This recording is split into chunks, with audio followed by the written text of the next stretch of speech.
ఒక చిన్న బాబు వాళ్ళమ్మ ఒక షాప్‌కెళ్లారు. షాప్‌కెళ్ళిన తర్వాత ఆ బాబు రోజు షాప్‌కొస్తున్నాడు. వచ్చిన తర్వాత ఆ బాబు వాళ్ళమ్మ అంది, "బాబు నీకిష్టమైందేమన్నా ఉంటే తీసుకో నేను బిల్లు పే చేస్తానంటే", "అమ్మా నేను తీసుకోనమ్మా" అని చెప్పి ఆ బాబు అన్నాడు.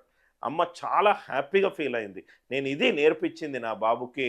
ఎక్కడన్నా బయటికెళ్తే నేనడిగినా గూడా వాడు తీసుకుంటలేడు అని చెప్పి తను హ్యాపీగా ఫీల్ అయింది. రైట్?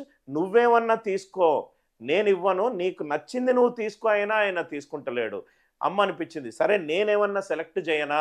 రైట్ నీకు నచ్చింది అనంటే, వద్దు అని అంటాడు. అమ్మ ఇంకా చాలా హ్యాపీగా ఫీల్ అయింది. అలా అలా బిల్లింగ్ కౌంటర్‌లోకెళ్ళేటప్పుడు ఆ షాప్ కీపర్ అడుగుతాడు. రైట్? ఒక చెయ్యి పట్టుకొని కొన్ని చాక్లెట్స్ తీసుకొని, "తీసుకో" అంటాడు. చాలా సంతోషంగా చాక్లెట్స్ తీసుకుంటాడు. అమ్మ షాకుకు గురైంది. షాకుకు గురై బయటికి నడుచుకుంటూ వచ్చేటప్పుడు అమ్మ కొడుకుతోటంది, "నువ్వు ఏమన్నా తీసుకో అనుకునేటప్పుడు నువ్వు తీసుకోలేదు. నేనేమన్నా ఇస్తాను అనేటప్పుడు నువ్వు తీసుకోలేదు. షాప్ కీపర్ ఇచ్చినప్పుడు ఎందుకు తీసుకున్నావు అనంటే, ఆ చిన్న బాబు అమ్మ వైపు చూస్తూ అన్నాడు, "అమ్మా షాప్‌కి వచ్చే ముందే నేను ప్లాన్ చేసుకున్నా. నువ్వు నన్ను అడుగుతావు ఏమన్నా తీసుకో అని. నా చేతులు చిన్నవమ్మా. నేను తీసుకుంటే నాకు కొన్ని చాక్లెట్‌లే వస్తాయి. రైట్? సపోజ్‌గా నువ్వు సెకండ్ క్వెషన్ నువ్వేస్తావు. నేను నీకివ్వనా అంటావు. నేను జంక్ ఫుడ్ ఎక్కడ తింటున్నానో అని చెప్పి నువ్వు 2, 3 సెలెక్ట్ చేస్తావు. నేను చాలా సార్లు అబ్జర్వ్ చేశాను. ఆ షాప్ కీపర్ చేతులు పెద్దవమ్మా.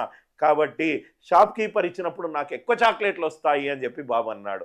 అంటే ఏంటంటే, మనము ఏదనుకుంటున్నామో దాన్ని బెటర్‌గా రైట్ దేవుడు మనకిస్తాడు సార్. జస్ట్ మనం ఫైన్ ట్యూన్ చేసుకోవాలి అనంతే. మనం ఇంట్లో గూడా అంతే పెరిగాం కదా సార్. ఇప్పటికీ మీరు చూడండి సార్, రైట్ మనమ్మ మనకంటే చదువుకోలేదు.